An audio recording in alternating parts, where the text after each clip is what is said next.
Ouais. Oh non, mon petit Bernard. Ne t'en va pas, mon petit Bernard. Reste avec nous. Aïe, aïe. Qu'allons-nous devenir sans toi, mon petit Bernard? Bernard. Bernard Arnault. T'as pas vu? Regarde. Aïe, aïe, aïe. Tu l'aurais vu si t'étais abonné à mon Twitter. Abonnez-vous. C'est pas possible. Regarde. Grosse news, LVMH envisage d'étendre sa présence aux États-Unis après que le PDG Bernard Arnault a exprimé sa lassitude à l'égard de la France. On va l'écouter, le petit Bernard.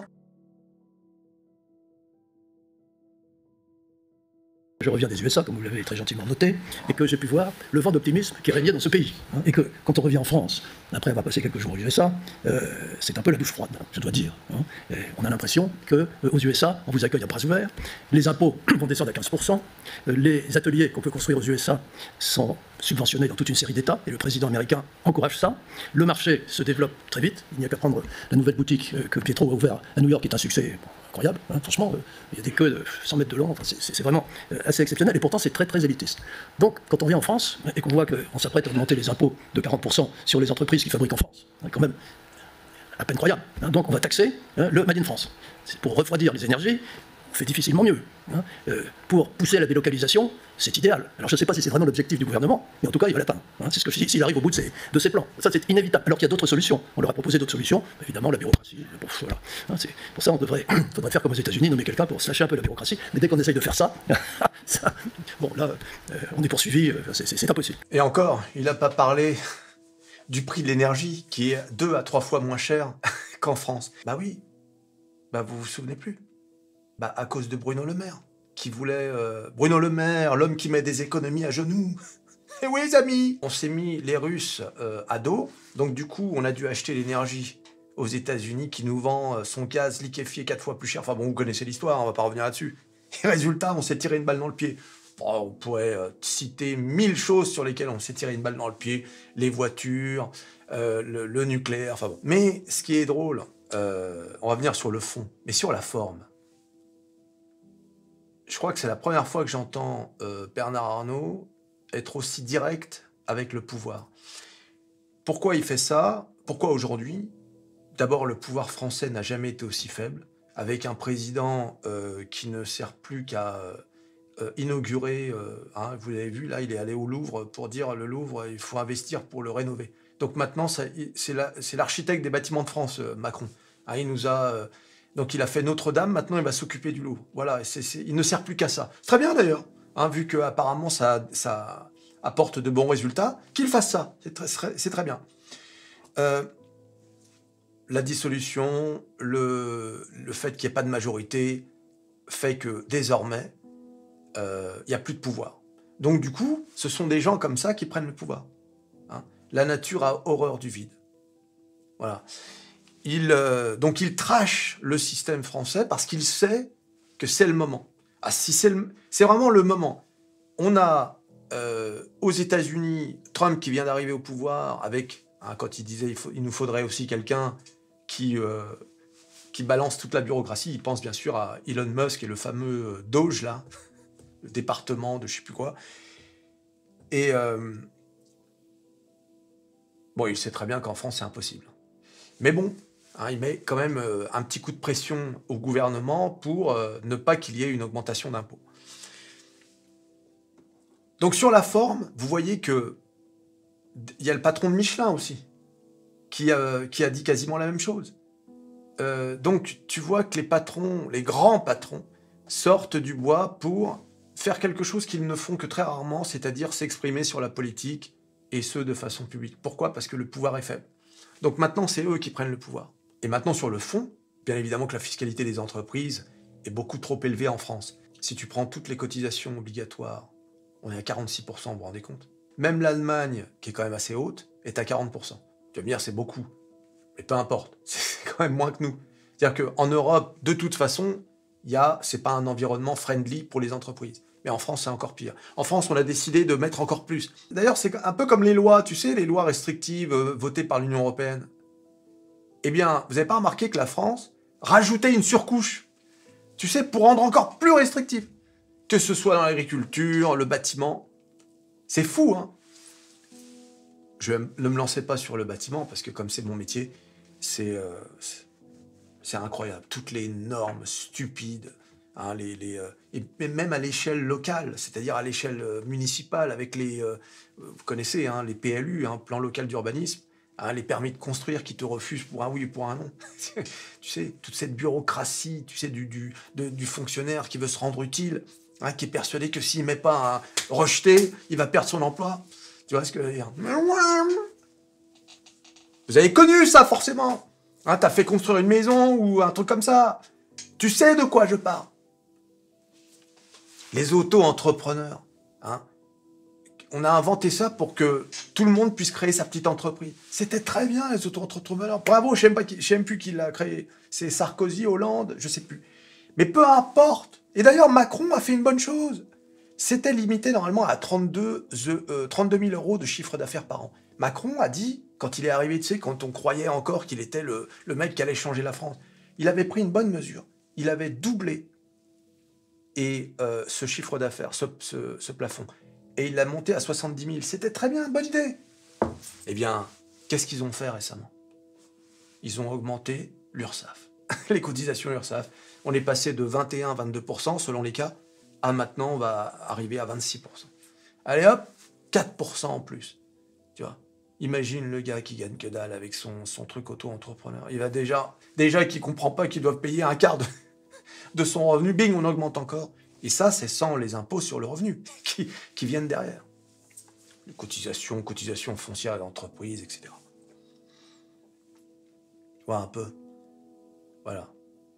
Et ce qu'il faut noter, et ça, il ne le dira pas, ça, Bernard Arnault, par contre, dans sa vidéo, c'est que le pire, les milliardaires français, les familles milliardaires, ne payent pas beaucoup d'impôts sur le revenu. Le Canard enchaîné, il y a 2 ans, en février 2023, avait révélé que Bernard Arnault payait 14% d'impôts. Hein. Et d'ailleurs, cette info n'avait pas été reprise dans la presse à l'époque. Bah, tu m'étonnes. Bernard Arnault, c'est LVMH. LVMH, c'est 30% de la pub en France. Et oui, les amis. D'ailleurs, les journaux qui se sont un peu attaqués à lui ont vu... je crois que le journal Le Monde avait perdu 600 ou 700 000 euros, tu sais. Juste parce qu'ils avaient publié un article sur l'optimisation fiscale. Libération, pareil, quand ils avaient titré « Casse-toi, riche, c'est ». Hein, tu vous souvenez de cette affaire, quand Bernard Arnault voulait devenir belge, là. Je crois que c'était pour pas payer les droits de succession, il me semble. À revoir, vous me direz dans les commentaires. Mais, bing, pareil. Il avait arrêté les publicités sur Libération. Je crois que c'est pareil, ça avait coûté des centaines de milliers d'euros de manque à gagner. Donc tu touches pas à Bernard Arnault, hein, en France. Mais Bernard Arnault, la famille Arnault, eux, quand ils payent des impôts, en pourcentage, hein, j'entends, ils payent, selon les révélations, hein, c'est pas moi qui fais une enquête, autant qu'un couple de classe moyenne supérieure. Alors que les politiciens nous font croire qu'il faut taxer les riches, ils taxent les riches. C'est faux. Les familles milliardaires en France, quand ils pratiquent l'optimisation fiscale pour ne pas payer d'impôts, ou très peu d'impôts par rapport à ce qu'on nous raconte, c'est tout à fait légal. Ils ont raison de le faire. D'ailleurs, toi et moi, on en ferait autant.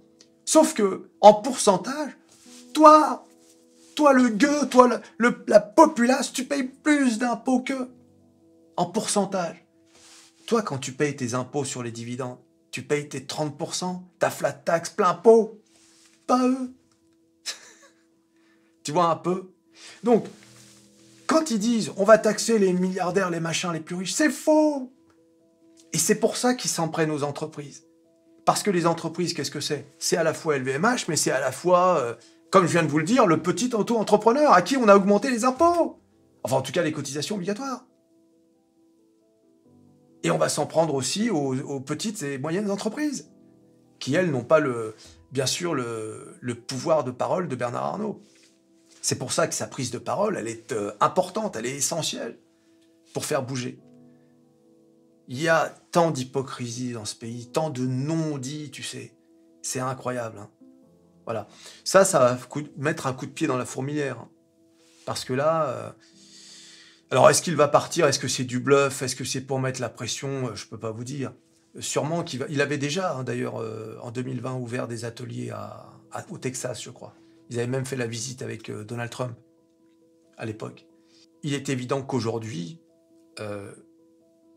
pour toutes les raisons citées, plus le prix de l'énergie, bah, je ne vais pas dire il faudrait être fou, mais presque pour ouvrir la moindre usine en Europe, quoi. Et en France en particulier, quand tu sais tous les cadeaux que tu vas avoir aux États-Unis, et notamment le prix de l'énergie qui est primordial pour certaines entreprises. Tout ce qui est industrie chimique, industrie automobile, etc., qui demandent beaucoup d'énergie. Les factures en énergie se comptent en milliards de dollars. Donc là, il n'y a pas à réfléchir. Et je rappelle qu'on s'est mis dans cette situation. C'est pas un truc qui est venu de nulle part, la fatalité. Non. On a travaillé pour se mettre dans cette situation. Nos chers politiciens, d'une incompétence sans nom, qui n'ont rien à faire à gouverner. Mais la soupe, comme je dis souvent sur MetaTime, abonnez-vous à MetaTime, qu'attendez-vous? Voir un peu. D'ailleurs, en parlant de Bernard Arnault, tu crois qu'il a un courtier, Bernard Arnault?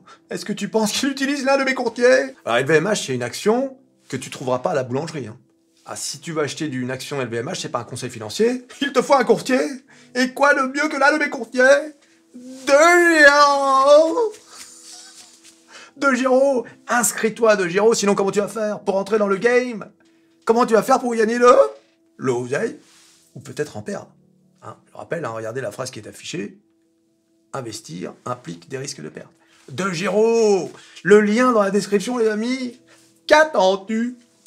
Aïe, aïe, aïe. Dipsy. Et alors, ce qui est marrant dans cette histoire de déclaration de Bernard Arnault, c'est la réponse du gouvernement. Gouvernement, c'est-à-dire les gens qui nous gouvernent. Ils ont dit, la porte-parole du gouvernement a dit « Je comprends sa colère ». Ah, bah alors t'attends quoi là?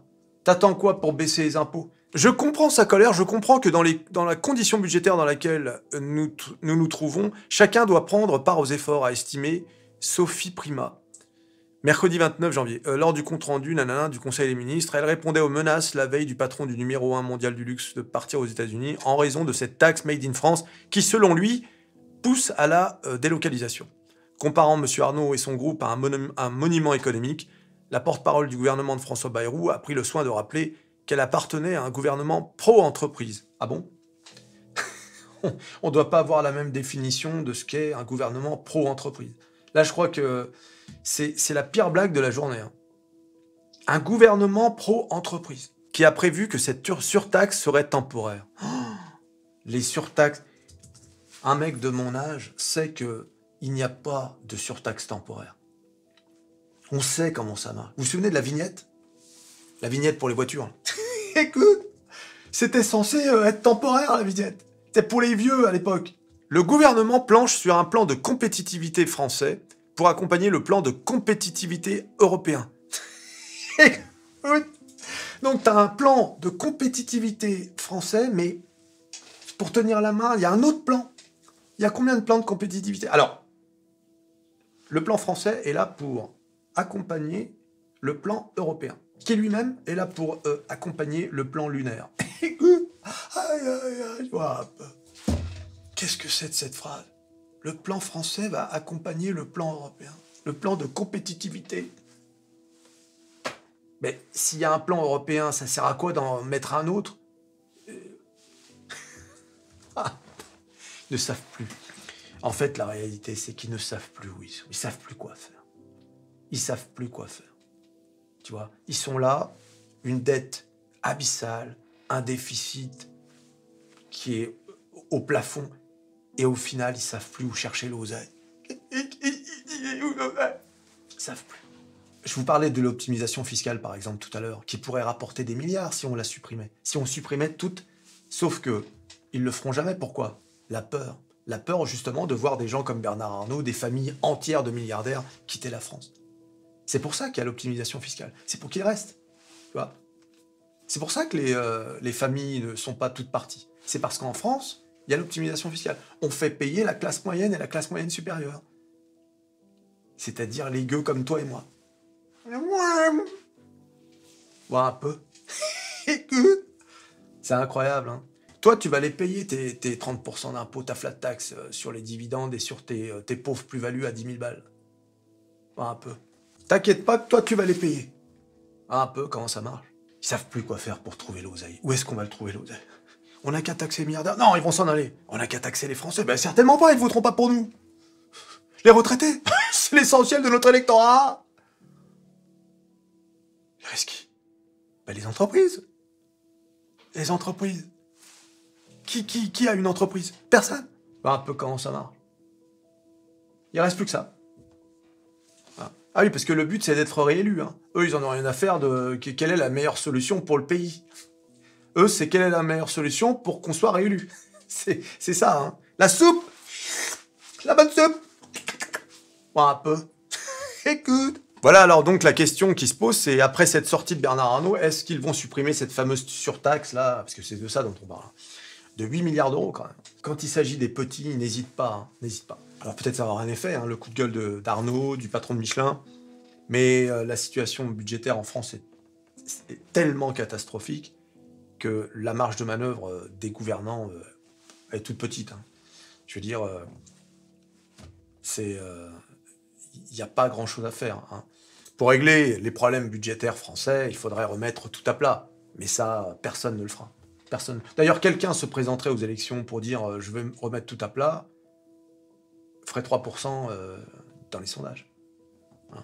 Bah oui, faut pas rêver.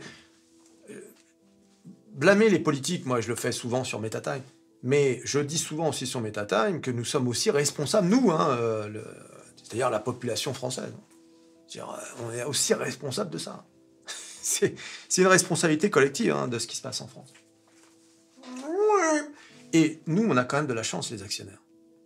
On a de la chance parce que on peut, en investissant sur les marchés étrangers, là où il fait bon vivre, et bien sûr, je pense au marché américain en tout premier lieu, mais il n'y a pas que le marché américain, il y a le marché chinois, indien, etc. Mais en investissant à l'étranger, eh bien, c'est un peu comme si on se protégeait de ce qui se passait.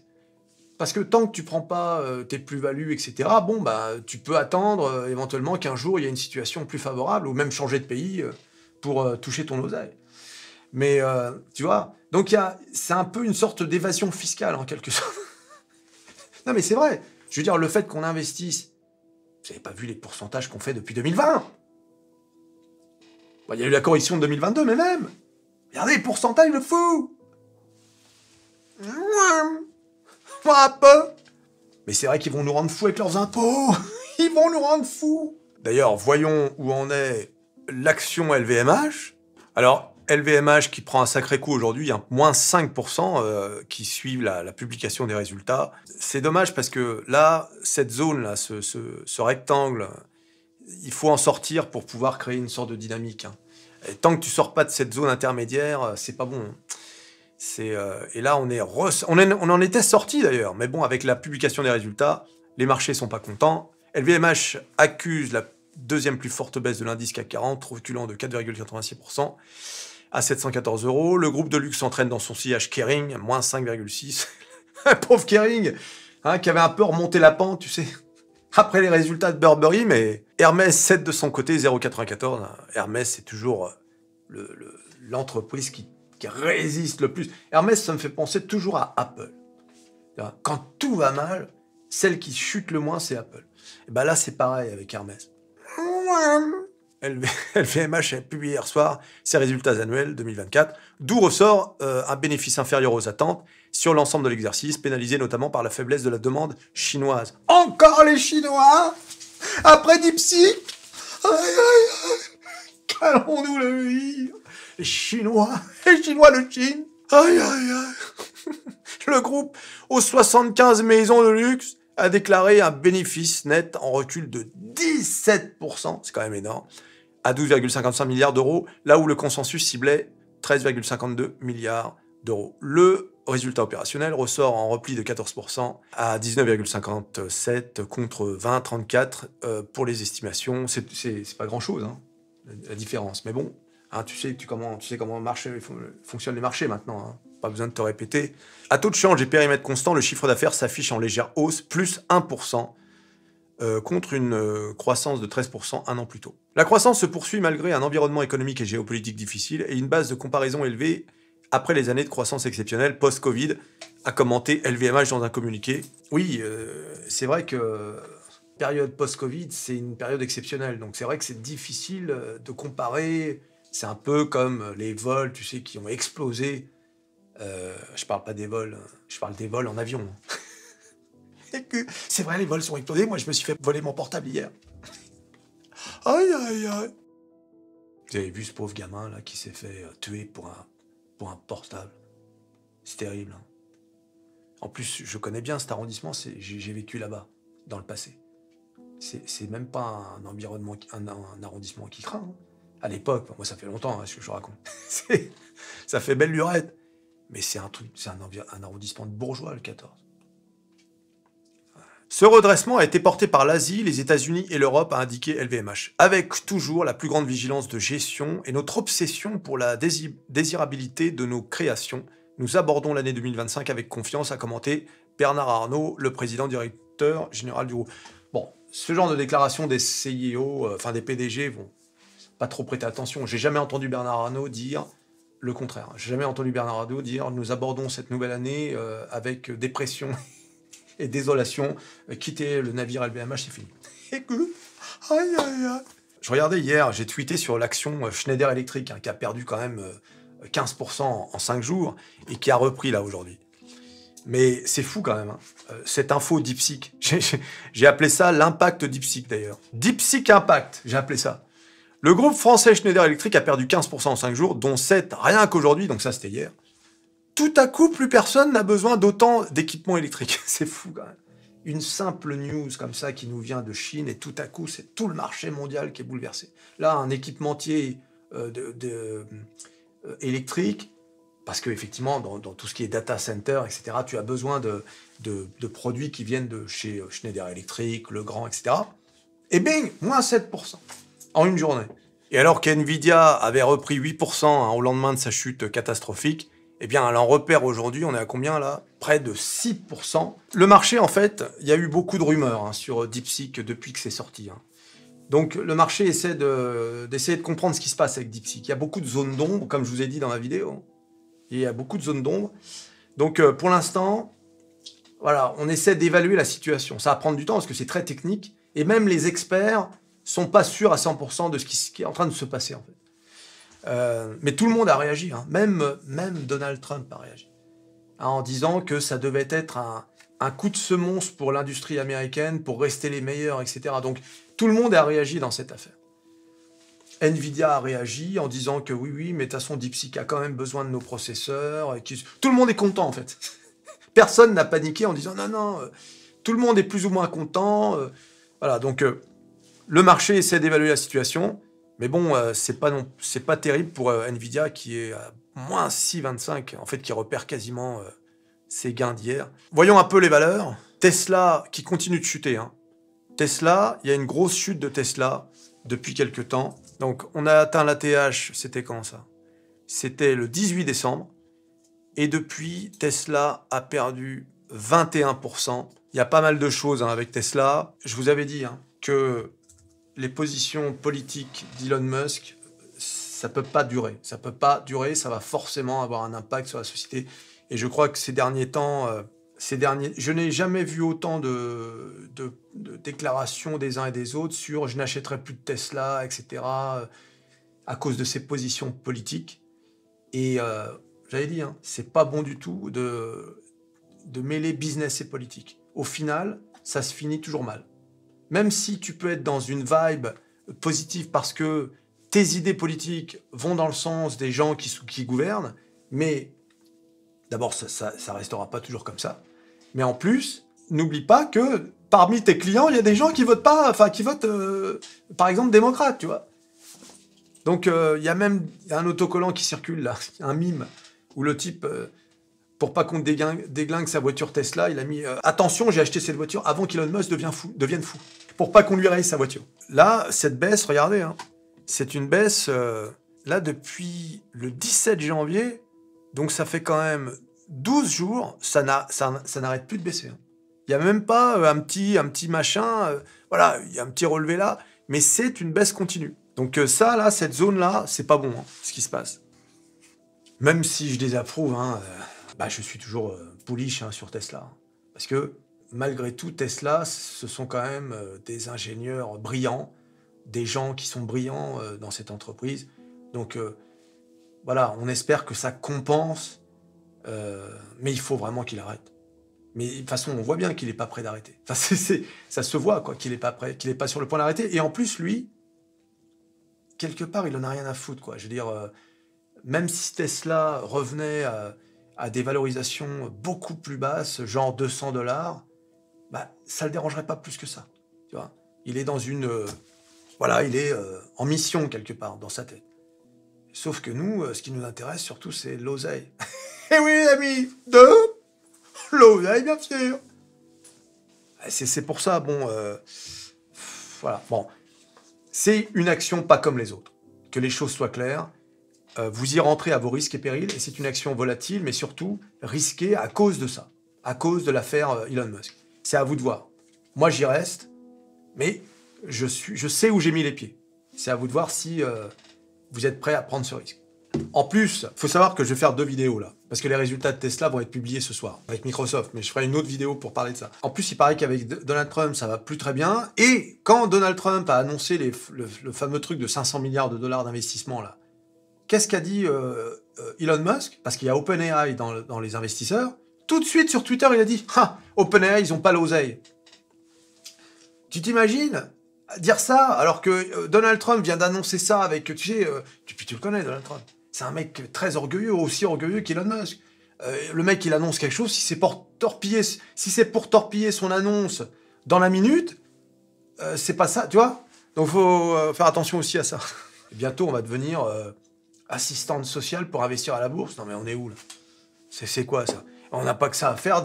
Déjà qu'on doit analyser les résultats financiers, maintenant, il faut qu'on analyse... alors, comment ça se passe, l'état de santé d'Elon Musk, sa relation avec Donald Trump?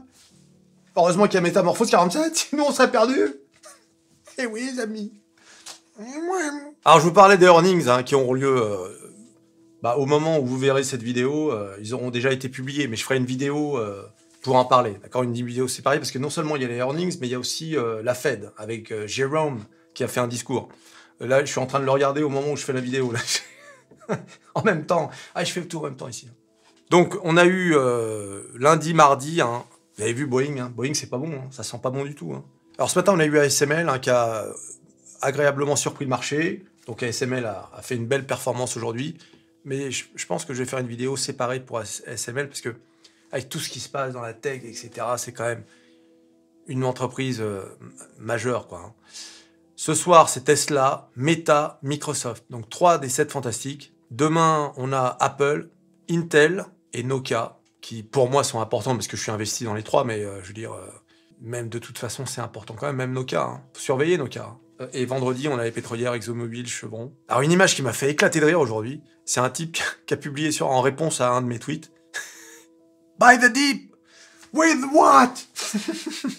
Ça veut dire, achète la baisse. Et l'autre, il répond, mais avec quoi? On s'est tous retrouvés dans cette situation. C'est hilarant, ça. Et là, regardez cette news. L'astéroïde 2024, hier 4, a 1% de chance de toucher la Terre en 2032. Une chance très faible, mais inédite.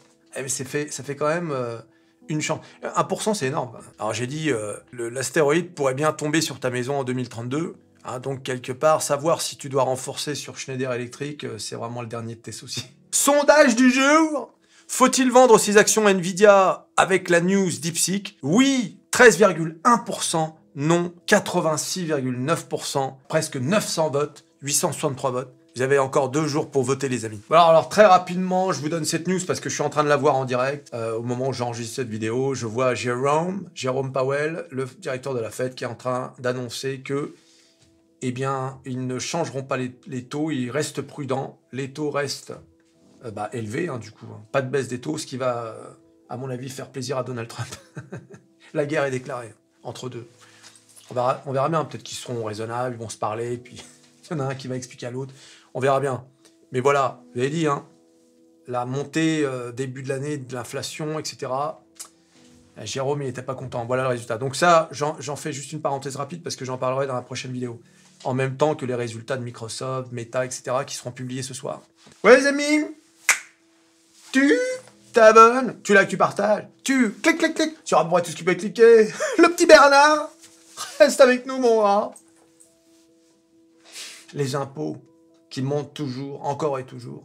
Et on se revoit à la prochaine vidéo. Allez, salut.